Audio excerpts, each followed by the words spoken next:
ഇവിടെ സന്നിഹിതരായിരിക്കുന്ന ബഹുമാനമുള്ള വൈദിക ശ്രേഷ്ഠർ, ഈ സദസ്സിൽ ഉപവിഷ്ടരായിരിക്കുന്ന വിശിഷ്ട വ്യക്തികൾ, ഈ ദേവാലയത്തിന് ഉള്ളിലിരിക്കുന്ന എല്ലാ ആളുകളും, ഇന്ന് ഈ ക്ലാസ്സിലേക്ക് നമ്മെ നയിക്കുവാനായി എത്തിച്ചേർന്നിരിക്കുന്ന ബഹുമാനമുള്ള പ്രൊഫസർ മേരി മാത്യു ടീച്ചർ, അതുപോലെ തന്നെ സമാപന സന്ദേശം നൽകുന്ന ഡോക്ടർ സാലി ജേക്കബ് കൊച്ചമ്മ, വളരെ സമ്പുഷ്ടമായ ഒരു സദസ്സിലാണ് നാം ഇരിക്കുന്നത്. ഈ സദസ്സിലേക്ക് എത്തിച്ചേർന്നിരിക്കുന്ന ബഹുമാനമുള്ള വൈദിക ശ്രേഷ്ഠരെ വളരെ സ്നേഹത്തോടുകൂടി സ്വാഗതം ചെയ്യുന്നുണ്ട്. അതുപോലെ തന്നെ ബൈബിൾ സൊസൈറ്റിയുടെ പ്രവർത്തകരായിരിക്കുന്ന നിരവധി ആളുകൾ ഈ സമ്മേളനത്തിൽ ഇന്ന് സംബന്ധിക്കുന്നുണ്ട്. അവരെ എല്ലാവരെയും തന്നെ സമയത്തിന്റെ ചുരുക്കത്താൽ ഒറ്റ വാക്യത്തിൽ ഈ സമ്മേളനത്തിലേക്ക് സ്വാഗതം ചെയ്യുന്നുണ്ട്.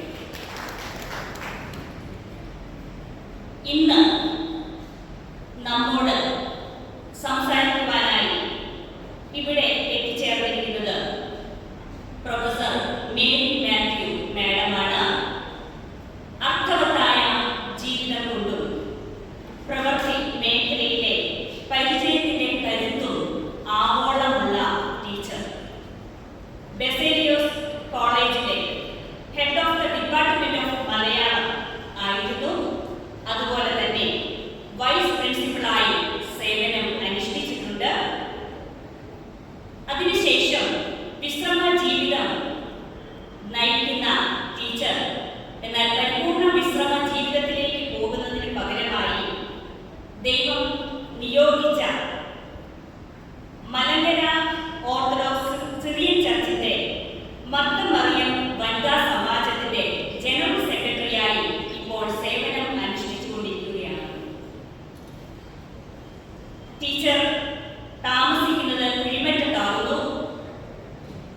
ടീച്ചറുടെ husband doctor A.K. George doctor ENT സ്പെഷ്യലിസ്റ്റായി ഇപ്പോഴും സേവനം അനുഷ്ഠിച്ചുകൊണ്ടിരിക്കുന്നു.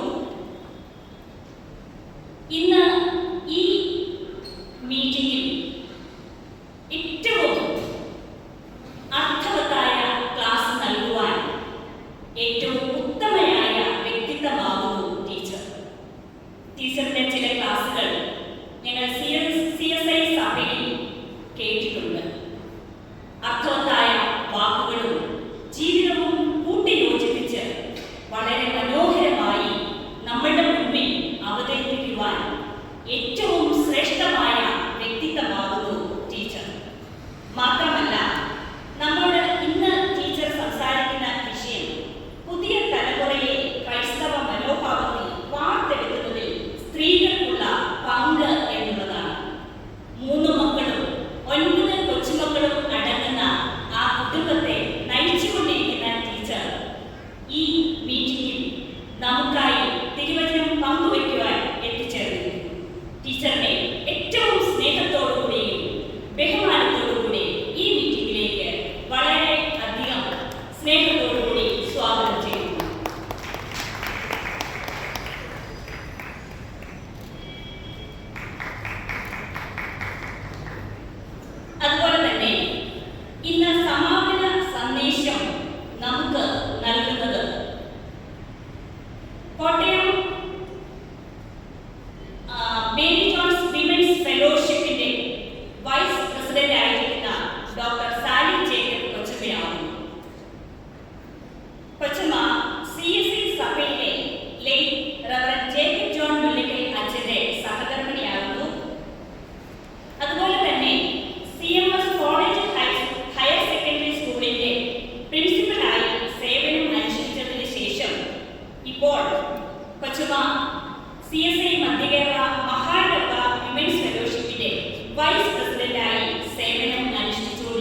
വന്യരായ വൈദിക ശ്രേഷ്ഠരെ, ഈ പരിശുദ്ധ ദേവാലയത്തിൽ സന്നിഹിതരായിരിക്കുന്ന ദൈവജനമേ, തിരുനാമത്തിൽ ഏവർക്കും വന്ദനം.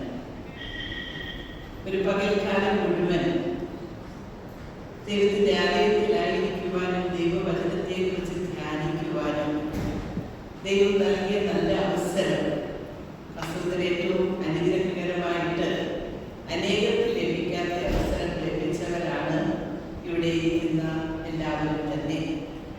വളരെ മനോഹരമാണ് ഈ വർഷത്തെ വിഷയവും. രാവിലെ മുതൽ അതിൻ്റെ വിവിധ തലങ്ങളെക്കുറിച്ച് ചിന്തിച്ച് ഇപ്പോൾ നമ്മൾ പഠിക്കുവാനായിട്ട് ദൈവനാമത്തിൽ ആഗ്രഹിക്കുന്നത് വളരെ പൊളിഞ്ഞു പറഞ്ഞിരിക്കുന്ന ആധുനിക കാലഘട്ടത്തിൽ എങ്ങനെയാണ് നമുക്ക് പുതിയ തലമുറയെ ദൈവത്തോട് ചേർത്ത് നിർത്തി വളർത്തുവാനായിട്ട് എങ്ങനെയാണ് നാം ശ്രമിക്കേണ്ടത്, എന്ത് നമുക്ക് ചെയ്യേണ്ടതായിട്ടുണ്ട് എന്നുള്ളതിനെ കുറിച്ചാണ് നമ്മൾ പ്രത്യേകമായി പ്രാർത്ഥനാപൂർവം ശ്രദ്ധിക്കേണ്ടത്. ആധുനിക കാല കുടുംബങ്ങളെ കുറിച്ച് പഠിക്കുമ്പോൾ പലപ്പോഴും നമുക്ക് മനസ്സിലാക്കുവാനായിട്ട് സാധിക്കുന്നത് നല്ല ഒരു പത്ത് കുടുംബങ്ങളും വിശേഷ അതിനുള്ളിലെ സ്ത്രീകളും പറയുമ്പോൾ എന്നോട് പിണങ്ങരുത്, സെൽഫ് സെൻട്രഡ് ഫാമിലീസ് ആണ്. ഞാനും എൻ്റെ കുടുംബമോ ഞങ്ങളെ പോലെ അല്ലേ, ആ വാക്യം നന്നായിട്ട് മുറുകെ പിടിച്ച് ഞാനും എൻ്റെ ഭാര്യയും ഒന്ന് അല്ലെങ്കിൽ രണ്ട് കുട്ടികൾ അവരുടെ കാര്യം മാത്രം നോക്കി വൻമതിലും വെച്ച് ഇംഗ്ലീഷിലും മലയാളത്തിനും മുമ്പിൽ പല കൊച്ചു വാക്കുകൾ എഴുതി വെച്ചിട്ട് ഇങ്ങനെ അടച്ചു കൂട്ടിയിരിക്കുന്ന അവസ്ഥ. No social commitment. അവരുടെ കുട്ടികൾ പറയുന്നു no marriage, no family, no children, no eating together, no praying together. എന്തുകൊണ്ട് ഇത് സംഭവിക്കുന്നു എന്ന് ചോദിച്ചാൽ അവിടെ നമ്മുടെ സെൽഫിഷ്നെസ്സും ഉണ്ട് എന്നുള്ളത് ദൈവസന്നിധിയിൽ കണ്ടിന്യൂടെ നാം സമ്മതിക്കേണ്ടതായിട്ടുണ്ട്. രണ്ടാമത്തെ ഒരു കൂട്ടം കുടുംബങ്ങളുണ്ട്, എൻ്റെ ഭവനത്തിലുള്ളവർക്ക് ഒരു കുഴപ്പവുമില്ല, എല്ലാ കുഴപ്പങ്ങളും മറ്റുള്ളവരാൽ സൃഷ്ടിക്കപ്പെടുന്നതാണെന്ന് തെറ്റിദ്ധാരണയുള്ളതായ ഒരു ഗ്രൂപ്പ് ഓഫ് പീപ്പിൾ അടങ്ങുന്ന കുടുംബങ്ങൾ. മൂന്നാമത്തെ തരം കുടുംബങ്ങൾ എന്ന് പറയുന്നത് പക്ക മണി സെൻട്രഡ് ഫാമിലീസ്. ഏത് വിദ്യയിലെയും പണം കൂടുതലുണ്ടാകും. ക്രൈസ്തവ കുടുംബങ്ങളിൽ നിന്ന് പോകുന്നവർ ചെയ്തു കൂട്ടുന്ന പല വിധത്തിലും ദൈവത്തിന് നിരക്കാത്ത കാര്യങ്ങളിലൂടെ സമ്പാദിക്കുന്ന പണം പ്രിയപ്പെട്ടവരെ തലമുറകളെ വിശ്വാസത്തിൽ നിന്ന് അകറ്റുന്നു എന്ന് മാത്രമല്ല തലമുറകൾക്ക് ഭാരം സൃഷ്ടിക്കുന്നു എന്നുള്ളത് കൂടി നമ്മൾ ശ്രദ്ധിക്കേണ്ടതായിട്ട് ഇരിക്കും. നാലാമത്തെ കൂട്ടം കുടുംബം എന്ന് പറയുന്നത് പവർ സെൻട്രഡ് ഫാമിലീസ് ആണ്. ഏറ്റവും കൂടുതൽ ഡിവോഴ്സ് ഉണ്ടാകുന്ന കുടുംബം പവർ സെൻട്രഡ് ഫാമിലീസ് ആണ്. ആരിലാണ് കൂടുതൽ അധികാരം എന്നുള്ള ചിന്ത വരുന്നതായ കുടുംബങ്ങൾ, പവർ സെൻട്രഡ് ഫാമിലീസ്. അഞ്ചാമത്തെ കൂട്ടം കുടുംബമാണ് വിശ്വാസികളുടെ കുടുംബം, ക്രൈസ്റ്റ് സെൻട്രഡ് ഫാമിലീസ്. ആ ക്രൈസ്റ്റ് സെൻട്രഡ് ഫാമിലി എന്ന് പറയുന്നത് വളരെ ക്ലിഷ്ടവും ക്ലേശവും ഉള്ളതാണ്. അതിന്റെ സൃഷ്ടി അത്ര എളുപ്പമല്ല, അതിന്റെ വളർച്ച അത്ര എളുപ്പമല്ല, അതിന്റെ പക്വതയിലേക്കും ഫലപ്രാപ്തിയിലേക്കുമുള്ള യാത്രയും അത്ര എളുപ്പമല്ല. അതുകൊണ്ട് എന്താണ് ആഴമേറിയ വിശ്വാസം, എങ്ങനെയായിരിക്കണം, എങ്ങനെ നമുക്ക് ഈ വിശ്വാസത്തെ മറ്റുള്ളവർക്ക് തലമുറകളിലേക്ക് കൊടുക്കാം എന്നുള്ളത് വളരെ നമ്മെ ചിന്തിപ്പിക്കുന്ന ഒരു ചോദ്യം തന്നെയാണ്. കാരണം ഇന്ന് കുഞ്ഞുങ്ങൾ വളരുന്നത് കാഴ്ചയുടെ കാലത്താണ്. നമുക്കറിയാം, ആർട്ടിഫിഷ്യൽ ഇന്റലിജൻസിനെ കുറിച്ചൊക്കെ നമ്മൾ ധാരാളം വായിക്കുന്ന ഒരു കാലഘട്ടത്തിലാണ് നമ്മൾ ജീവിക്കുന്നത്. കാഴ്ചയുടെ കാലഘട്ടത്തിൽ ജീവിക്കുന്ന കുഞ്ഞുങ്ങളോട് വിശ്വാസത്തെ കുറിച്ച് പറയുകയല്ല, വിശ്വാസികളായി ജീവിച്ച് മാതൃക കാട്ടിക്കൊടുക്കുക എന്നുള്ളതാണ് ഏറ്റവും പ്രധാനപ്പെട്ടതായ കാര്യം. പറഞ്ഞ് പുതിയ തലമുറയിലുള്ള ആളുകളെ നേർവഴിയിലേക്ക് നയിക്കാമെന്നത് ഒരു വ്യാമോഹം മാത്രമാണ്.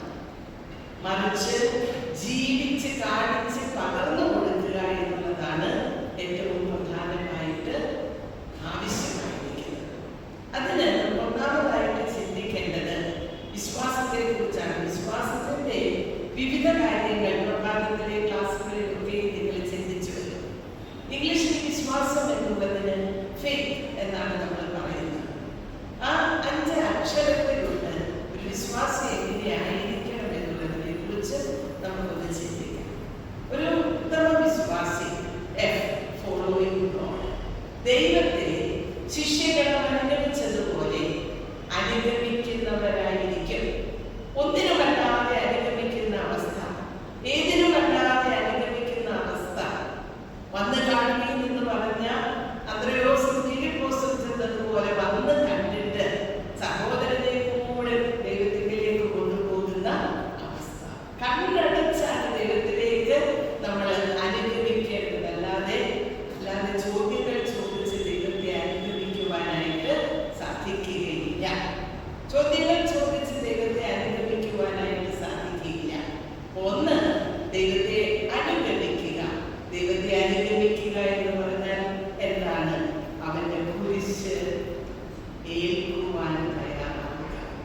കുരിശില്ലാതെ ദൈവത്തെ അനുഗമിക്കുവാനായിട്ട് സാധിക്കുകയില്ല. രണ്ടാമത് നമുക്ക് വേണ്ടത് ഫെയ്ത്ത്. അക്സെപ്റ്റിംഗ് ഗോഡ്, സമർപ്പിത ചേതസ്സോടുകൂടി. സ്വീകരിച്ചാൽ പോരാ, വിശുദ്ധ മാമോദീസ ഏറ്റാൽ പോരാ, സ്നാനപ്പെട്ടാൽ പോരാ.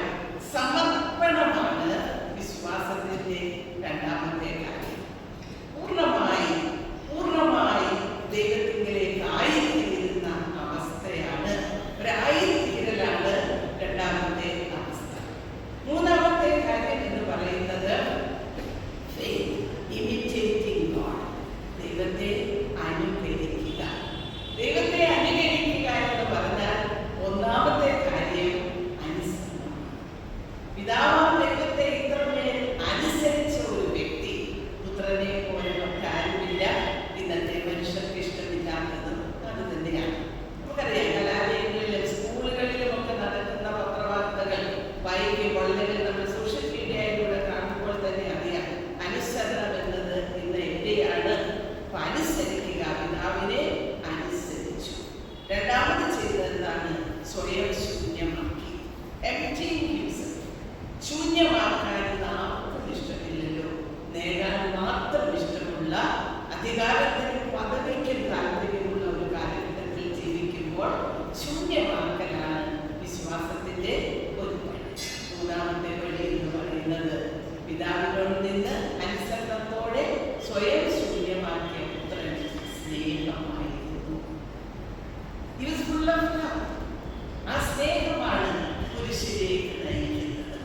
അപ്പോൾ ഈ 3 കാര്യങ്ങൾ നമ്മുടെ വിശ്വാസ ജീവിതത്തിൽ എത്രത്തോളം ഉണ്ട് എന്നുള്ളത് ആ കാലങ്ങളിൽ ഉണർന്നിരിക്കുമ്പോൾ ചിന്തിച്ച് സ്വയം തിരുത്തേണ്ടതായിട്ടുള്ള കാര്യമാണ്. എൻ്റെ അനുസരണം എങ്ങനെയാണ് എൻ്റെ മക്കൾ അനുസരിക്കുന്നത്? ഞാൻ എൻ്റെ ഭർത്താവിനെ അനുസരിക്കുന്നുണ്ടോ? ഒരു വലിയ ചോദ്യമാണ്.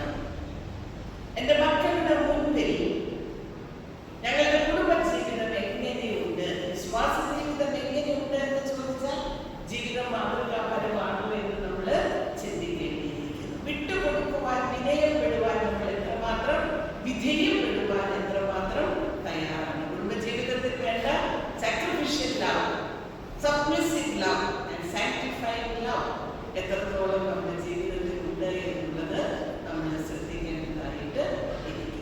ഇമിറ്റേറ്റിംഗ് ഗോഡ്, കർത്താവിനെ അനുകരിക്കുവാൻ ദൈവമേ ഞങ്ങളെ പഠിപ്പിക്കേണ്ടത്. നാലാമതായിട്ട് വേണ്ടത് ട്രസ്റ്റിംഗ് ഗോഡ്, ദൈവത്തിൽ വിശ്വസിക്കുക, അവനിൽ തന്നെ വിശ്വാസം വെക്കുക എന്നുള്ളത്. അബ്രഹാം പോയതുപോലെ, അല്ലെ? അബ്രഹാം എല്ലാം ഇട്ടിട്ട് പോയതുപോലെ ആ ഒരു യാത്ര ചെയ്യുവാനായിട്ടുള്ള ആ വിശ്വാസമാണ് നമുക്ക് ആവശ്യമാണ്. അഞ്ചാമതായിട്ട് ഓണറിംഗ് ഗോഡ്. എല്ലാ വിവാഹ ശുശ്രൂഷയിൽ നമ്മൾ സംബന്ധിച്ചിരിക്കുമ്പോൾ ഒരു ഗാനം പാടുന്നുണ്ട്, 128-ാം സങ്കീർത്തനമാണ്. ആ സങ്കീർത്തന ഭാഗം തുടങ്ങുന്നത് തന്നെ യഹോവയെ ഭയപ്പെട്ട് അവന്റെ വഴികളിൽ നടക്കുന്ന മനുഷ്യൻ ഭാഗ്യവാൻ. പിന്നെയാണ് പറയുന്നത്, അധ്വാനം നീ നിന്റെ ഭാഗ്യവാൻ, നിനക്ക് നല്ല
സമാധാനം കൊടുത്ത മാതാപിതാക്കൾ.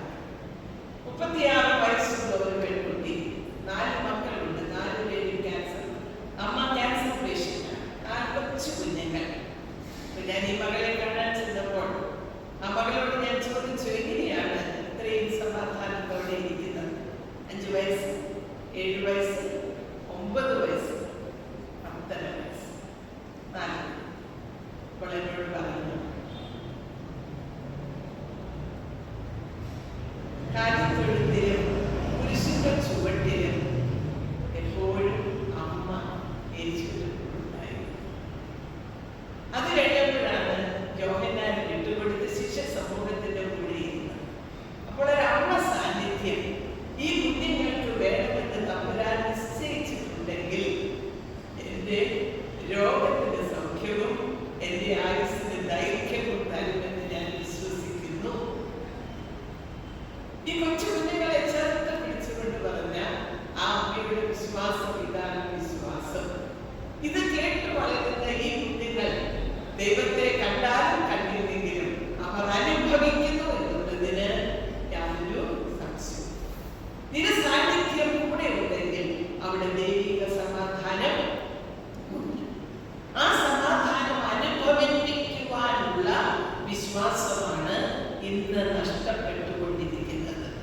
ആ വിശ്വാസത്തെ തിരിച്ച് കണ്ടെത്തുക എന്നുള്ളതാണ് നമ്മുടെ ആവശ്യം. അതുകൊണ്ട് എവിടെ പോയാലും നീ ഞങ്ങളുടെ കൂടെ ഉണ്ടായാൽ മതി എന്നുള്ള മോശയുടെ ആ ദൃഢനിശ്ചയം നമ്മുടെ ജീവിതത്തിൽ ഉണ്ടാകണം. ശമൂവേൽ പ്രവാചകന്റെ പുസ്തകം നമ്മൾ പഠിക്കുമ്പോൾ അവിടെ ഹന്ന എന്ന ഒരു സ്ത്രീയുടെ വിശ്വാസത്തെ കുറിച്ച് പഠിക്കുന്നുണ്ട്. വിശ്വാസം എങ്ങനെയാണ് പകർന്നു കൊടുക്കേണ്ടത്? ഹന്നയുടെ ജീവിതത്തിൽ നിന്ന് നമുക്ക് 6 പാഠങ്ങൾ പഠിക്കുവാനുണ്ട്. ഒന്ന്, 2 ഭാര്യമാരുള്ള എൽക്കാനായെ നമുക്ക് അവിടെ കാണാൻ സാധിക്കുന്നു.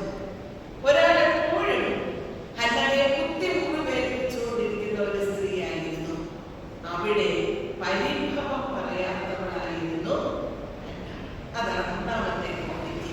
വിശ്വാസിയായ സ്ത്രീ മറ്റുള്ളവർ കുറ്റപ്പെടുത്തുമ്പോൾ പരിഭവം പറയാത്തവരായിരിക്കുന്നു. ഇത് കണ്ടുവേണം പുതിയ തലമുറ. കുറ്റം പറയുന്ന മാതാപിതാക്കളുടെ മക്കളും കുറ്റം പറഞ്ഞുകൊണ്ടേ.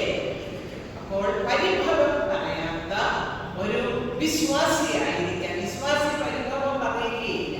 കാരണം നമ്മൾ പാടുക മാത്രമല്ലല്ലോ, ഭർത്താവ് അറിയാതെ അല്ലേ ഒന്നും ജീവിതത്തിൽ സംഭവിക്കില്ല എന്ന് പാടുക മാത്രമല്ല, അത് ആഴത്തിൽ വിശ്വസിക്കുകയാണ്. 2ാമതായിട്ട് അവൾ ദേവാലയത്തെ ആശ്രയിച്ചിരുന്നു. ജീവിത പ്രതിസന്ധികളിൽ ദേവാലയത്തെ ആശ്രയിക്കുന്ന മാതാപിതാക്കൾ, വനിതകൾ കുടുംബത്തിന്റെയും സമൂഹത്തിന്റെയും കെട്ടുറപ്പിന് വലിയ ശക്തി കേന്ദ്രങ്ങളായിട്ട്. 3ാമതായിട്ട് പ്രാർത്ഥനയ്ക്ക് ശേഷം മടങ്ങിയ ഹന്നയുടെ മുഖം മാടിയില്ല എന്ന് 1 ശമൂവേൽ 1-ാം അധ്യായത്തിന്റെ 18-ാം വാക്യത്തിൽ നമ്മൾ വായിക്കും. ദേവാലയവും പ്രാർത്ഥനയും വിശ്വാസവും ധൈര്യം നമുക്ക് തരുന്നു എന്നുള്ളതാണ് അവിടെ നമുക്ക് മനസ്സിലാക്കുവാനായിട്ട് സാധിക്കും. 3 കാര്യങ്ങളാണ് നമ്മൾ ആദ്യം ശ്രദ്ധിച്ചത്. 1, പരിഭവം പറയാത്ത വിശ്വാസി പരിഭവം പറയുകയില്ല. 2, ദേവാലയത്തോടുള്ള ആശ്രയ ജീവിതം. 3ാമതായിട്ട് അവളുടെ പ്രത്യേകത എന്ന് പറയുന്നത് എന്താണ്? അവൾ ദൈവസന്നിധിയിൽ തന്റെ സങ്കടം സമർപ്പിച്ചു കഴിഞ്ഞപ്പോൾ അവളുടെ മുഖം ശോഭിതമായി പ്രസന്നമായി തീർന്നു. മുഖപ്രസന്നത വിശ്വാസിയുടെ ജീവിതത്തിന്റെ അടയാളമാണ്. പ്രയാസങ്ങളോ സങ്കടങ്ങളോ ദുരിതങ്ങളോ ഇല്ലാഞ്ഞിട്ടല്ല, മുഖ തേജസ് അത് ദൈവത്തിന്റെ കൃപയാണ്. കൃപയാൽ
ചിന്തിക്കേണ്ടതാണ്. ദൈവത്തെ പ്രസാദിപ്പിക്കുവാൻ നമുക്ക് സാധിക്കുന്നുണ്ടോ? ദൈവത്തെ പ്രതിഫലിപ്പിക്കുവാൻ നമ്മുടെ ജീവിതം കൊണ്ട് നമുക്ക് സാധിക്കുന്നുണ്ടോ? ദൈവമേ, ഞങ്ങൾ അങ്ങയിൽ നിന്ന് എത്ര ദൂരത്തിലാണ് സഞ്ചരിച്ചുകൊണ്ടിരിക്കുന്നത്. അതുകൊണ്ട് പുതിയ തലമുറയിൽ വിശ്വാസ ജീവിതം കൊടുക്കുന്നതിന് എനിക്ക് തോന്നുന്നു ഒരേ ഒരു വഴിയേ ഉള്ളൂ: കണ്ണുനീരിന്റെ പ്രാർത്ഥനയും മാതൃകാ ജീവിതം. കണ്ണുനീരിന്റെ പ്രാർത്ഥനയും മാതൃകാ ജീവിതവും ആണ് പ്രധാനപ്പെട്ടതായിട്ടുള്ള പ്രധാന കാര്യം. അത് തിരിച്ചു പിടിക്കുവാനായിട്ട് പ്രത്യേകം നമുക്ക് ഓരോരുത്തരും ശ്രദ്ധിക്കേണ്ടതായിട്ട് ഉണ്ട്. അതുകൊണ്ട് ഞാൻ വായിച്ച പുസ്തകങ്ങളിൽ ആരെങ്കിലും കേട്ടിട്ടുള്ളതാണെങ്കിൽ ക്ഷമിക്കുക. ഡോക്ടർ APJ കലാം തന്റെ അമ്മയെ കുറിച്ച് പറഞ്ഞ വരിയാണ്. വളരെ ശ്രേഷ്ഠമാണ്, നമ്മളെ വല്ലാതെ ചിന്തിപ്പിക്കുന്ന വരിയാണ്. അദ്ദേഹം പറഞ്ഞിരിക്കുകയാണ്: see waves, golden sand, പിലിഗ്രിംസ്, Rameswaram temple, mosque, all merged into one. That is my mother. എവിടെയാണ് നമ്മുടെ ജീവിതം നിൽക്കുന്നത്? കടലിലെ തിരമാലകളും ചുട്ടുപഴുത്ത മണൽത്തരികളും തീർത്ഥാടകരും പള്ളികളും ക്ഷേത്രങ്ങളും എല്ലാം ഞാൻ ഒന്നിൽ ചേർന്ന് കാണുന്നു. അതാണ് എൻ്റെ അമ്മ. നമ്മളെ കുറിച്ച് നമ്മുടെ മക്കൾക്ക് ഇങ്ങനെ പറയുമ്പോൾ പറയാൻ നമ്മൾ എന്തെങ്കിലും അവർക്ക് കൊടുത്തിട്ടുണ്ടോ? നമ്മുടെ വിശ്വാസ ജീവിതം കണ്ടിട്ട് അവർ ദൈവത്തിലേക്ക് ആകർഷിക്കപ്പെട്ടിട്ടുണ്ടോ? ഇത് ഒരു ചോദ്യചിഹ്നമായിട്ട് ഇന്ന് നമ്മുടെ ഇടയിൽ കിടക്കുന്ന പ്രധാനപ്പെട്ടതായ കാര്യമാണ്. അതുകൊണ്ട് നാം ചെയ്യേണ്ടത് ഇത്ര മാത്രമേ ഉള്ളൂ: മറിയ നല്ല അംശം തിരഞ്ഞെടുത്തതുപോലെ ഈ ലോകത്തിൽ പല അംശങ്ങളുമുണ്ട്. ആ അംശങ്ങളിൽ വീണു പോകുന്ന സ്ത്രീകളായി തീരാതെ പോംപ് ആൻഡ് ഷോ. ദൈവത്തിന് ഏറ്റവും ഇഷ്ടമില്ലാത്ത കാര്യം എനിക്ക് തോന്നുന്നു അലസത, മട്ടിപ്പിടിച്ചിരിക്കുക. രണ്ടാമത് അഹങ്കാരം. മൂന്ന് ആഡംബരപ്രിയത്വം. ഇത് മൂന്നും ആധുനിക കാലഘട്ടത്തിൽ സ്ത്രീകൾക്ക് കൂടിയപ്പോൾ നമ്മുടെ മക്കൾ അകന്നകന്ന് പോകുവാനായിട്ട് തുടങ്ങി. കാരണം നമുക്ക് ഈ അലസത കാരണം തെറ്റും ശരിയും തമ്മിൽ വിശ്വാസ ജീവിതത്തിൽ വ്യാഖ്യാനിച്ചു കൊടുക്കുവാനായിട്ട് സാധിക്കാതെ വരുന്നു എന്നുള്ളതാണ് നമ്മുടെ ഏറ്റവും വലിയ പ്രതിസന്ധി. തെറ്റേത്, ശരിയേത്, നന്മയേത്, തിന്മയേത് എന്ന് വ്യാഖ്യാനിച്ചു കൊടുക്കുവാനുള്ള വൈമുഖ്യം വന്നിരിക്കുന്നത് കൊണ്ട് നമുക്ക് നമ്മുടെ കുഞ്ഞുങ്ങളെ തിരുത്തുവാനോ വിശുദ്ധീകരിക്കുവാനോ സാധിക്കാതെ ഒരു വിശ്വാസിയുടെ ജീവിതം എന്ന് പറയുന്നത് ക്ലെൻസ്ഡ് ലൈഫാണ്, വൃത്തിയാക്കിയ ജീവിതമാണ്. ആ വൃത്തിയാക്കിക്കൊണ്ടേയിരിക്കേണ്ട ജീവിതമാണ്. ആ വൃത്തിയാക്കൽ നടത്തുന്നതിന് നാം ഓരോരുത്തരും ശ്രദ്ധിക്കുകയും ശ്രമിക്കുകയും ചെയ്യേണ്ടത് ആവശ്യമാണ്. വിശ്വാസ ജീവിതത്തിന്റെ ഏറ്റവും വലിയ ഉദാഹരണം വിശുദ്ധ വേദപുസ്തകത്തിൽ കർത്താവിന്റെ അമ്മ തന്നെയാണ്. കർത്താവിന്റെ അമ്മയുടെ പ്രത്യേകത എന്ന് പറയുന്നത് അവൾ കൃപ നിറഞ്ഞ സ്ത്രീയായിരുന്നു. ഇതാണ് വിശ്വാസ ജീവിതത്തിന്റെ അടിസ്ഥാനം. കൃപ നിറഞ്ഞ വ്യക്തികളുള്ള ഭവനം തലമുറകളിലേക്ക് കൃപയാൽ ഉള്ള സ്നേഹവും സമാധാനവും ദാനമായിട്ട് കൊടുക്കും. ഇതാണ് ശരിക്കും വിശ്വാസ ജീവിതത്തിൽ നമുക്ക് ലഭിക്കുന്നതായിട്ടുള്ള ഏറ്റവും പ്രധാനപ്പെട്ടതായ കാര്യം. രണ്ടാമത്, വിശ്വാസ ജീവിതം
പറയുന്ന മറ്റൊരു കാര്യമാണ് പ്രലോഭനങ്ങളും പ്രശ്നങ്ങളും വരുമ്പോൾ അതിജീവിക്കുവാൻ തക്കവണ്ണം പ്രതീക്ഷയും പ്രത്യാശയും നഷ്ടപ്പെടുത്താതിരിക്കുക.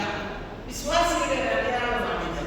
ഒന്ന്, വശങ്ങളിലേക്ക് വളരുന്നു. രണ്ട്, മുൻപിലേക്ക് വളരുന്നു. എന്താണ് ഈ മുൻപിലേക്ക് വളരുക എന്ന് പറഞ്ഞാൽ? മുൻപിൽ ഒത്തിരി പ്രശ്നങ്ങളുണ്ട്. ലോകത്തിൽ പ്രകൃതി പ്രശ്നങ്ങളുണ്ട്, അപകടങ്ങളുണ്ട്, മദ്യമുണ്ട്, മയക്കുമരുന്നുണ്ട്, വെട്ടിക്കൊലപ്പെടുത്തുന്നതുണ്ട്, പല പ്രശ്നങ്ങളും നമ്മുടെ മുൻപിലുണ്ട്. യുദ്ധങ്ങളും യുദ്ധഭീഷണികളും എല്ലാം ഉണ്ട് അല്ലേ? അന്നേ കാലഘട്ടത്തിന്റെ ലക്ഷണങ്ങളാണെന്ന് എല്ലാവരും പറയുന്നു. എല്ലാം ഉണ്ട്. എല്ലാം ഉള്ളപ്പോഴും എന്നെ ഉള്ളം കയ്യിൽ വഹിക്കുന്ന എന്റെ ദൈവം എന്റെ കൂടെ ഉണ്ട് എന്നുള്ള വിശ്വാസവും പ്രതീക്ഷയും പ്രത്യാശ ഉള്ള മാതാപിതാക്കൾ തലമുറകളിലേക്ക് ഈ പ്രതീക്ഷ കൊടുത്തുകൊണ്ട് അപ്പോൾ ഒന്ന്, വശങ്ങളിലേക്ക് നോക്കി അന്യന്റെ പ്രയാസങ്ങളെയും സന്തോഷങ്ങളെയും നമ്മളിലേക്ക് ചേർത്ത് നിർത്തുക എന്നുള്ളതാണ് വിശ്വാസിയുടെ ഒരു സ്വഭാവം. രണ്ടാമത്തെ സ്വഭാവം എന്ന് പറയുന്നത് മുമ്പോട്ട് നോക്കി എല്ലാ കോലാഹലങ്ങൾക്കിടയിൽ, കയോട്ടിക് സിറ്റുവേഷൻസിനിടയിൽ പ്രതീക്ഷയും പ്രത്യാശയും നഷ്ടപ്പെടുത്താതെ ഇരിക്കുക. മൂന്നാമതായിട്ട് പുറകോട്ട് നോക്കുക. വിശ്വാസിയുടെ ജീവിതം എപ്പോഴും പുറകോട്ട് നോക്കിക്കൊണ്ടാണ് സഞ്ചരിക്കുന്നത്. എന്താണ് ഈ പുറകോട്ട് നോക്കുക എന്ന് പറഞ്ഞാൽ? അതായത് ദൈവം നടത്തിയ വഴികൾ ഓർത്ത് എപ്പോഴും സ്തുതി സ്തോത്രങ്ങളോടുകൂടി ഇരിക്കുന്നു. സ്തുതിയും സ്തോത്രവും അല്ലാതെ വിശ്വാസിയുടെ ജീവിതത്തിൽ മറ്റൊന്നും തന്നെ ഇല്ല. സ്തുതി സ്തോത്രങ്ങളാണ് വിശ്വാസിയുടെ ജീവിതം. ഈ സ്തുതി സ്തോത്രങ്ങൾ കേൾക്കുന്ന കുഞ്ഞുങ്ങൾ എന്ത് ചെയ്യുകയാണ്? ഈ ശബ്ദം അവരുടെ കാതുകളിൽ നിൽക്കുക. ഞാൻ എൻ്റെ ജീവിതത്തിൽ നിന്നൊരു അനുഭവം പറയാം. അതായത് ഞങ്ങൾക്ക് മൂത്ത മകളുണ്ടായ സമയത്ത് എൻ്റെ വലിയമ്മച്ചി വളരെ പ്രായാധിക്യത്തിലാണ്. എഴുന്നേറ്റ് നടക്കാനൊക്കെ കുറച്ച് വിഷമം. പഴയൊരു വീടാണ്. ആ വീടിന്റെ വരാന്തയിൽ വായുണ്ട്. അമ്മച്ചി കൊച്ചു കുഞ്ഞിനെ, 4ാം തലമുറയിലുള്ള കുഞ്ഞിനെ ഇങ്ങനെ കിടത്തിയിട്ട് അമ്മച്ചിയുടെ കയ്യിലുള്ള വടി ഇങ്ങനെ പിടിച്ചുകൊണ്ട് എന്തോ ഇങ്ങനെ പിറുപിറുക്കുന്നത് കേൾക്കാം. അപ്പൊ ഞാൻ ജനലിന്റെ അവിടെ ചെന്ന് നിന്ന് ശ്രദ്ധയോടെ എന്താണ് ഈ പിറുപിറുത്തുകൊണ്ടിരിക്കുന്നത്? പല ആളുകൾ പറയും വാർദ്ധക്യമാകും പിറുപിറുക്കലുണ്ട്. അപ്പൊ ഈ കൊച്ചു കുഞ്ഞിനെ മുൻപിൽ ഇട്ടുകൊണ്ട് അമ്മച്ചി പറയുകയാണ്, കർത്താവേ ഞങ്ങളോട് കരുണ ചെയ്യണമേ, കർത്താവേ മഹാപാപികളായ ഞങ്ങളോട് കരുണ ചെയ്യണമേ, കർത്താവേ തലമുറകളോട് കരുണ ചെയ്യണമേ. ഈ 3 വാക്യങ്ങൾ ഇങ്ങനെ ആവർത്തിച്ചുകൊണ്ടേയിരിക്കുകയാണ് പകലും രാത്രിയിലൊക്കെ. ഈ വാക്യങ്ങൾ ദിവസം വായിക്കാനായിട്ട് കണ്ണിനൊക്കെ ബുദ്ധിമുട്ട് വന്ന കാലത്ത് കർത്താവേ ഞങ്ങളോട് കരുണ ചെയ്യണമേ, കർത്താവേ മഹാപാപികളായ ഞങ്ങളോട് കരുണ ചെയ്യണമേ, കർത്താവേ തലമുറകളോട് കരുണ ചെയ്യണമേ. ഈ കൊച്ചു കുഞ്ഞ്, 1 മാസമായ കുഞ്ഞിന്റെ ചെവിയിലേക്ക് ചെല്ലുന്നത് ഇതൊരു വലിയ മന്ത്രമാണ്. അസത്തിൽ ഇതൊരു മന്ത്രമാണ്. ഹൈന്ദവ വിശ്വാസത്തിൽ മന്ത്രം എന്ന് പറയുന്നില്ല. ഇതുപോലെ ഒരു മന്ത്രമാണ് ഈ കൊച്ചു കുഞ്ഞിന്റെ. അതേസമയം നമ്മൾ ഇന്ന് ഫോണ് കയ്യിൽ കൊടുത്ത് നമ്മൾ ഉച്ചത്തിൽ പാട്ടുകൾ കേൾപ്പിച്ച് കുറെ അധികം കാർട്ടൂൺസ് വിട്ടുകൊടുത്ത് കുറെ അധികം ചിത്രങ്ങൾ കുഞ്ഞുങ്ങളെ കാണിച്ചു വരുമ്പോൾ കുഞ്ഞുങ്ങൾക്ക് എവിടെയാണ് വിശ്വാസം? ഇതായിരുന്നു പണ്ട് കൊടുത്തതായ വിശ്വാസ ജീവിതത്തെ കുറിച്ച്. നമ്മുടെ ജീവിതത്തിൽ തന്നെ ഒത്തിരിയേറെ കാര്യങ്ങൾ മുമ്പിൽ നിൽക്കുന്നുണ്ട് വിശ്വാസ ജീവിതത്തെ കുറിച്ച്. അപ്പോൾ ആ വിശ്വാസം തലമുറകൾക്ക് കൊടുക്കുവാനായിട്ട് പ്രത്യേകം ശ്രദ്ധിക്കുക. ഒരു ഇൻസിഡന്റും കൂടെ ജീവിതത്തിൽ നിന്ന് പറയാം. അതെന്റെ ഭർത്താവിന്റെ അമ്മയെ കുറിച്ച്. വലിയ ഒരു സംഗീതജ്ഞയായിരുന്നു അമ്മച്ചി. ഒത്തിരിയേറെ ഇൻസ്ട്രുമെന്റ്സ് ഒക്കെ വായിക്കുന്ന ഒരു സ്ത്രീയാണ്. പക്ഷെ ദൈവം ധാരാളം രോഗങ്ങളും ആ ശരീരത്തിൽ കൊടുത്തിട്ടുണ്ടായി. ക്രോണിക് ബ്രോങ്കൈറ്റിസ് അമ്മച്ചിയുടെ ജീവിതത്തിൽ ജീവിത സഖിയായി കൂടെ ഉണ്ടായിരുന്നു. അപ്പം കാലങ്ങളിലൊക്കെ എഴുന്നേറ്റ് ഇങ്ങനെ ഇരുന്ന് അനേകം പില്ലോസ് ഒക്കെ ഇട്ട് ഇങ്ങനെ ചാരിയിരിക്കും. ശ്വാസം കിട്ടാതെ വിഷമിക്കുന്നതായ അവസരത്തിൽ വയലിൻ എടുത്ത് വെച്ചുകൊണ്ട് അമ്മച്ചി സ്തുതി കീർത്തനങ്ങൾ ആലപിച്ചുകൊണ്ടിരിക്കും. കല്യാണം കഴിഞ്ഞ് ഒരു ഓർത്തഡോക്സ് കുടുംബത്തിൽ നിന്ന് എന്നെ സംബന്ധിച്ചിടത്തോളം രാത്രിയിൽ ഇവിടെ പാട്ട് പാടുന്നത് ഞാൻ കേട്ടിട്ടില്ല. അപ്പൊ അതുകൊണ്ട് ഞാൻ ഒരു ദിവസം അമ്മച്ചിയോട് ചോദിച്ചു, അമ്മച്ചിയുടെ ആശ്വാസത്തിനാണോ അതോ ശരിക്കും ദൈവത്തെ സ്തുതിക്കുവാണോ? ഞാൻ കേൾക്കുന്ന മുഴുവൻ ദൈവത്തിന്റെ നന്ദി പറയുന്ന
പടയാളികളാണ്.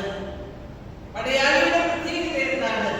പോരാട്ടത്തിൽ തന്നെ മറന്ന് ജീവിക്കുക എന്നുള്ളതാണ്, പ്രവർത്തിക്കുക എന്നുള്ളതാണ് പടയാളി ചെയ്യേണ്ടത്. നാം എന്താണ് ക്രിസ്തുവിന് വേണ്ടി ചെയ്തിട്ടുള്ളത്? അവനെ സങ്കടപ്പെടുത്തുന്നതല്ലാതെ നാം എന്താണ് ചെയ്തിട്ടുള്ളത്?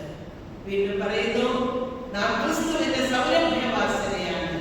എന്ത് അരോമ, എന്ത് സുഗന്ധമാണ് നാം ഈ സമൂഹത്തിന് കൊടുത്തിട്ടുള്ളത്. നമുക്ക് ഒന്ന് റീറീഡ് ചെയ്ത് നമ്മളെ തന്നെ കൂടെ കൂടെ മനോഹരമാക്കുക, അത് മറ്റുള്ളവർക്ക് പകർന്നു കൊടുക്കുക. അങ്ങനെയാകുമ്പോൾ വിശ്വാസ ജീവിതം നമ്മിൽ ബലപ്പെടും. രണ്ടാമത്, വിശ്വാസിയിൽ നിന്ന് ഈ പത്രവും ഈ അരോമയും ഈ ദൗത്യവും അനേകർക്ക് വായിക്കുവാനും പഠിക്കുവാനും സാധിക്കും. അതുകൊണ്ട് ഇന്നേ ദിവസം ഈ ദേവാലയത്തിൽ ഇരിക്കുമ്പോൾ നമ്മൾ ഓരോരുത്തരും ചെയ്യേണ്ടത് ഇത്രയേ ഉള്ളൂ. കർത്താവേ, ഒരവസരം കൂടെ നീ ഞങ്ങൾക്ക് തന്നിരിക്കുന്നുവല്ലോ. എന്റെ കുറവുകൾ മനസ്സിലാക്കുവാൻ ഒരവസരം കൂടെ നീ തന്നിരിക്കുന്നു. ഈ അവസരത്തിൽ എന്റെ വിശ്വാസ ജീവിതത്തെ ഒന്ന് ഉറപ്പിക്കുവാനും എന്നെ ആക്കിയിരിക്കുന്ന സമൂഹത്തിലും കുടുംബത്തിലും ദൈവത്തിന്റെ കാവലാളാകുവാനും വിശ്വാസത്തിന്റെ കാവലാളാകുവാൻ ദൈവമേ ഞങ്ങളെ ഓരോരുത്തരെയും അവിടുന്ന് സഹായിക്കണം. പറഞ്ഞു പോകുന്നതല്ല വിശ്വാസം, മറിച്ച് ഉള്ളിലൂടെ മൂലമാകുന്നതും ജീവിക്കുന്നതും ഫലം പുറപ്പെടുവിക്കുന്നതുമാണ് വിശ്വാസം. എന്താണ് ഫലം? അത് പരിശുദ്ധാത്മാവിന്റെ ഫലം തന്നെ. അവസാനിപ്പിക്കട്ടെ. എന്താണ് ഫലം? അത് പരിശുദ്ധാത്മാവിന്റെ ഫലം തന്നെയാണ്. വിശ്വാസിയുടെ ജീവിതത്തിൽ സ്നേഹ, സന്തോഷ, സമാധാനങ്ങളുണ്ട്.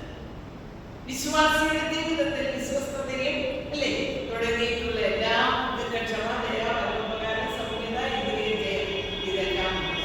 ഇവയെല്ലാം ഉണ്ടാകുമ്പോഴാണ് വിശ്വാസ ജീവിതം പ്രബലപ്പെടുന്നത്. ഇതില്ലാതെ ഒരു കുറുക്കു വഴിയും നമ്മുടെ പുതിയ തലമുറയ്ക്ക് വിശ്വാസം കൊടുക്കുവാനായിട്ട് ഇല്ല എന്നുള്ളത് മനസ്സിലാക്കി ആ രീതിയിൽ നമുക്ക് ജീവിതം മുന്നോട്ട് കൊണ്ടുപോകുന്നതിനായിട്ട് പ്രത്യേകമായി ശ്രമിക്കാം. കൺക്ലൂഡ് ചെയ്യട്ടെ, ഇത്രയൊക്കെ ഉള്ളൂ. യേശുവിൽ നാം അലിഞ്ഞ് ചേരുക. വിശ്വാസി എന്ന് പറഞ്ഞാൽ യേശുവിൽ അലിഞ്ഞ് ചേരുക. ഉപ്പ് വെള്ളത്തിൽ അലിഞ്ഞ് ചേർന്ന് കഴിഞ്ഞാൽ ഉപ്പ് ഇല്ല.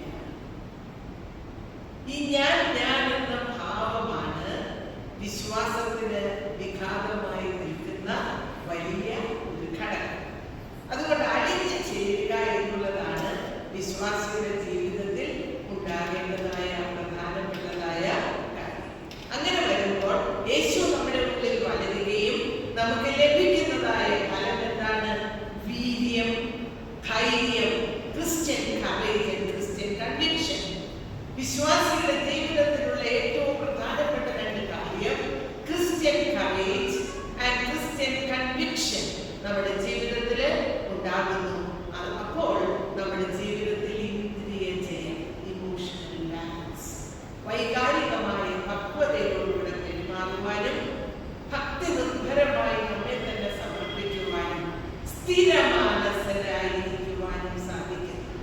ഏറ്റവും കൂടുതൽ പേഷ്യൻസ് ആർക്കാണെന്ന് ചോദിച്ചാൽ സൈക്കാട്രിസ്റ്റുകൾക്കാണ്.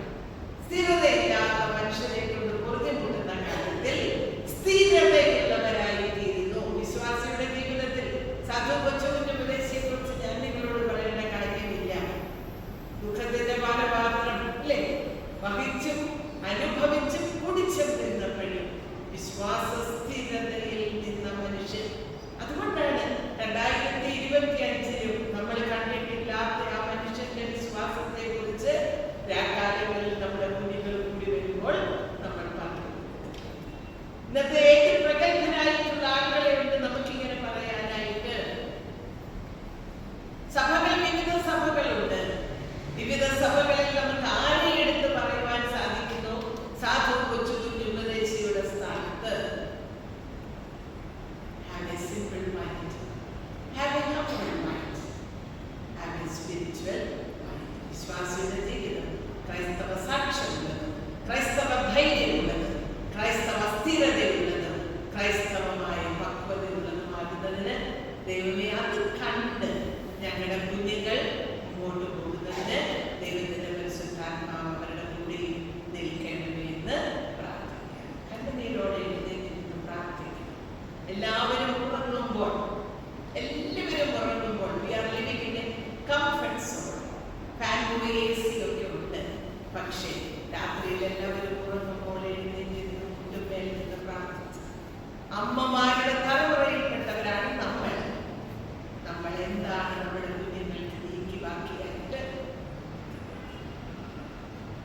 എൻ്റെ അമ്മ 90 വയസ്സുണ്ട്. 3:30 മണിക്ക് എഴുന്നേറ്റ് പ്രാർത്ഥിക്കും. പ്രിയപ്പെട്ടവരെ, എന്താണ് നമ്മുടെ മക്കൾക്ക് നമ്മൾ കൊടുക്കുന്നത്? അതുകൊണ്ട് ഈ ലോകത്തിന്റെ ആർഭാടങ്ങളല്ല, മറിച്ച് ദൈവത്തെ മനുഷ്യർക്ക് കുഞ്ഞുങ്ങൾക്ക് ദാനമായി കൊടുക്കുമ്പോൾ അതുവഴി അവർ